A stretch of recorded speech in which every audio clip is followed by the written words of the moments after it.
لبيك اللهم لبيك لبيك لا شريك لك لبيك إن الحمد والنعمة لك والملك لا شريك لك. نحمده ونصلي على رسوله الكريم أما بعد. أعوذ بالله من الشيطان الرجيم. بسم الله الرحمن الرحيم. فلما بلغ معه السعي قال يا بني إني أرى في المنام أني أذبحك فانظر ماذا ترى قال يا أبت افعل ما تؤمر ستجدني إن شاء الله من الصابرين وفديناه بذبح عظيم صدق اللہ العظیم. میرے محترم دوستوں اور بزرگوں، میں نے آپ کے سامنے قرآن مجید فرقان حمید میں سے سورہ صافات کی ایک آیت تلاوت کی. اس آیت مبارکہ میں حضرت ابراہیم علیہ السلام کی قربانی کا ذکر ہے، جو صدیوں پہلے حضرت ابراہیم علیہ السلام نے اللہ کے نام پر قربانی پیش کی تھی. اللہ کی طرف سے حکم ہوا، حضرت ابراہیم علیہ السلام اللہ کے نام پر اپنے بیٹے کو قربان کرنے کے لیے مینا کے اندر اپنے بیٹے کو ساتھ لے کر ذبح کرنے کے لیے، قربان کرنے کے لیے تشریف لے گئے.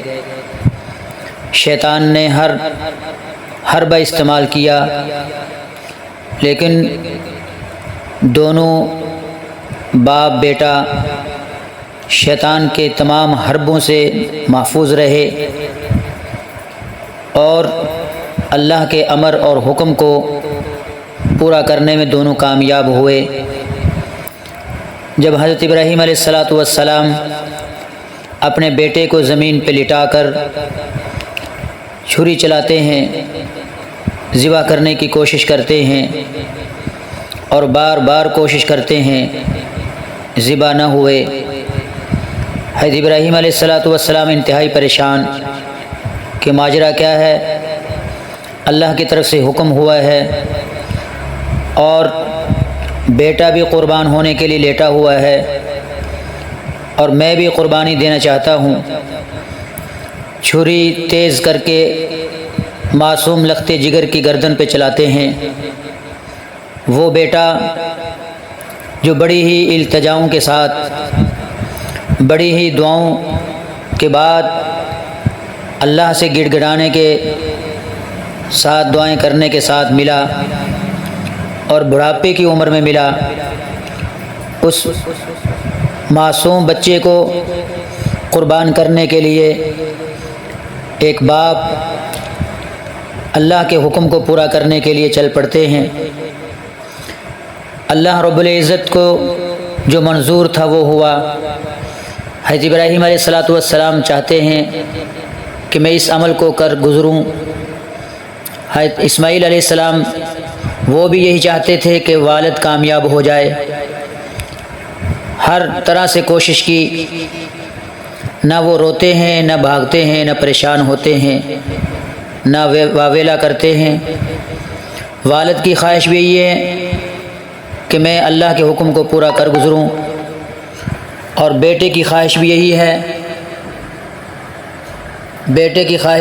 ہے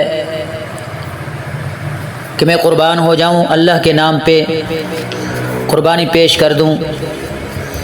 لیکن میرے محترم دوستوں اور بزرگوں، دو نبی مل کے جو کام کر رہے تھے وہ نہیں ہوا، بلکہ وہ ہوا جو اللہ چاہتے تھے. اللہ رب العزت کا جو منشا تھی وہ ہوا. بالآخر اللہ رب العزت نے حضرت جبرائیل علیہ السلام کو بھیجا. وہ جنت سے ایک دمبا لے کر آئے، وہ ان کے سامنے پیش کیا.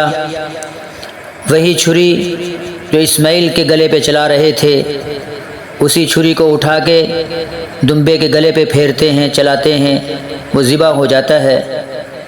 بڑے حیران ہوئے، چھری کو خطاب کر کے کہتے ہیں کہ تجھے کیا ہوا کہ جب میں اسماعیل کے گلے پہ چلاتا تھا تو نے اسماعیل کے گلے کو نہیں کاٹا، کو ذبح نہیں کیا. اور وہی چھری دمبے کے گلے پہ چلاتا ہوں تو تو نے اس کو کاٹ دیا ہے، ماجرا کیا ہے؟ چھری کے اندر سے آواز آتی ہے، ابراہیم مجھے یہی حکم تھا کہ اسماعیل کو کاٹنا نہیں، دمبے کو کاٹنا ہے، تو میں نے اللہ کے حکم کو پورا کیا ہے۔ میں اللہ کے حکم کی پابند ہوں، میں کسی کے حکم کی پابند نہیں ہوں۔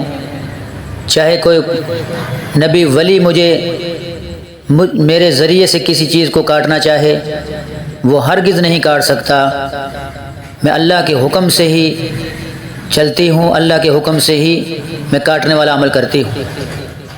میرے محترم دوستوں اور بزرگوں، یہ صدیوں پہلے، ہزاروں سال پہلے یہ کائنات میں واقعہ پیش آیا۔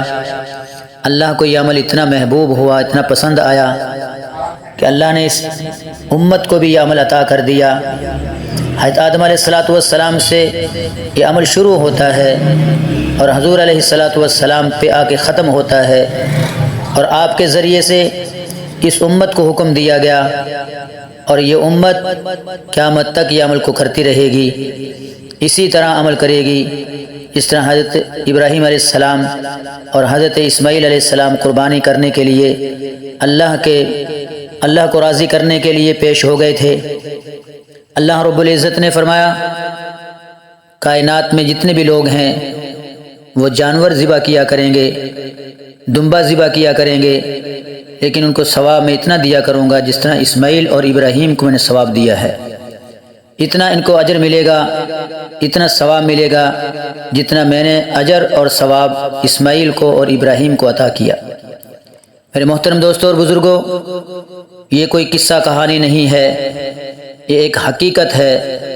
یہ دو نبیوں کی قربانی کا ایک واقعہ ہے، دو نبیوں نے مل کے یہ کام کیا تھا، اور اللہ رب العزت نے حضور علیہ السلام کے ذریعے سے یہ پیارا عمل اس امت کو عطا کر دیا، اور یہ حکم دیا کہ جو شخص بھی صاحب استعداد ہو، صاحب مال ہو، صاحب وسعت ہو، اس کو چاہیے کہ اپنے مال میں سے وہ جانور خرید کے میرے نام پہ قربان کیا کرے، اور جو قربانی دینے والا ہوگا، ابھی جانور کا خون زمین پہ نہیں گرے گا، اس کا خون زمین پر گرنے سے پہلے مالک کی اللہ تعالیٰ بخشش کر دیا کریں گے، اس کے تمام اگلے پچھلے گناہوں کو معاف فرمایا کریں گے۔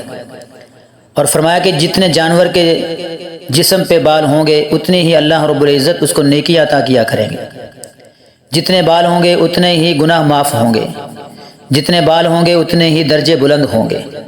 آپ علیہ السلام نے ارشاد فرمایا کہ جو شخص وسعت رکھتا ہو، جس کو اللہ تعالیٰ مال عطا کرے، دولت عطا کرے، اور اس کے باوجود وہ قربانی نہ دے، جان بوجھ کے قربانی چھوڑ دے، آپ نے فرمایا کہ فلا یقربن مصلانا، تو اس کو چاہیے کہ ہماری مسجد کے قریب بھی نہ آئے۔ آپ ناراضگی کا اظہار فرما رہے ہیں، اس لیے کہ یہ سب سے اونچا عمل ہے، اس سے اونچا عمل کوئی نہیں، کیونکہ یہ حضرت ابراہیم علیہ السلام کی قربانی کا عمل ہے، یہ بہت بلند اور عظمت والا عمل ہے۔ اس عمل کے ذریعے سے اللہ رب العزت قوموں کو عروج دیتے ہیں، اس عمل کے ذریعے سے لوگوں کے گناہ معاف کرتے ہیں، اس عمل کے ذریعے سے لوگوں کے درجے بلند کیے جاتے ہیں، اس عمل کے ذریعے سے صاحب مال کی بخشش کی جاتی ہے، اس عمل کے ذریعے سے برکات آتی ہیں، اللہ کا غصہ ٹھنڈا ہوتا ہے، اللہ کو انسانیت پہ رحم آتا ہے۔ میرے محترم دوستوں اور بزرگوں، یہ بڑا ہی عجیب واقعہ ہے، بڑی عجیب حقیقت ہے کہ اللہ نے ہمیں یہ حکم دیا۔ پہلے وقت میں یہ ہوا کرتا تھا کہ جو لوگ قربانی دیا کرتے تھے، آگ آسمان سے آتی، اس کو کھا کے چلی جاتی تھی، اس کو جلا کے خاک بنا کے چلی جایا کرتی تھی، لوگوں کو کھانے کا حکم نہیں ہوتا تھا۔ اللہ نے کرم کیا، احسان فرمایا، حضور علیہ السلام کی دعا کی برکت سے اللہ نے قربانی کے گوشت کو کھانے کا بھی حکم دے دیا کہ میرے نام پہ ذبح کرو، میرے نام پہ قربانی دو اور گوشت تم خود ہی کھاؤ۔ یہ نہیں فرمایا کہ اس کے گوشت کو کسی پہاڑ پہ رکھ کر آؤ، کوئی جانور کھا جائے یا آگ اس کو آ کے جلا کے چلی جائے۔ نہیں بلکہ اللہ نے احسان فرمایا اور ہمیں کھانے کا حکم بھی دے دیا۔ محترم دوستوں اور بزرگوں، جہاں ہم قربانیاں کرتے ہیں، غریب، نادار، مفلس لوگوں کو بھی یاد کریں، جو قید کے اندر ہیں ان کو بھی یاد کریں، جو مفلس ہیں، غریب، ناتواں ہیں، جو قربانی نہیں کر سکتے، ان کے پاس مال نہیں ہے، استعداد نہیں ہے، وہ قربانی نہیں کر سکتے، تو جہاں ہم قربانی کا گوشت خود اپنے گھر میں رکھتے ہیں تو ایسے لوگوں کے گھر بھی قربانی کا گوشت ہمیں پہنچا دینا چاہیے۔ اللہ خوش ہوں گے جب لوگ ہمارے اس عمل سے راضی ہوں گے، خوش ہوں گے، تو اللہ بھی خوش ہو جائیں گے۔ مقصد یہ ہے کہ اللہ خوش ہو جائے، کیونکہ اللہ کے ہاں انسان کا اخلاص پہنچتا ہے، انسان کا تقوی پہنچتا ہے، انسان کی نیت، ارادہ پہنچتے ہیں۔ اس لیے اللہ کو راضی کرنے کے لیے ہر عمل ہمیں کرنا چاہیے کہ مجھ سے میرا رب راضی ہو جائے۔ اگر اللہ ہم سے کسی عمل کی وجہ سے راضی ہو گئے، میرے محترم دوستوں اور بزرگوں، اللہ ہماری دنیا بھی بنا دیں گے اور آخرت بھی بنا دیں گے۔ دنیا میں بھی نجات ہوگی اور آخرت کے اندر بھی نجات ہوگی۔ میرے محترم دوستوں اور بزرگوں، دنیا میں بھی کامیابیاں ملیں گی اور آخرت کے اندر بھی بے شمار کامیابیاں ملیں گی۔ اللہ سے دعا ہے کہ اللہ تعالی ہم سب کو اس عظمت والے، فضیلت والے عمل کو ہمیں بھی کرنے کے لیے توفیق عطا فرمائے۔ السلام علیکم ورحمۃ اللہ وبرکاتہ۔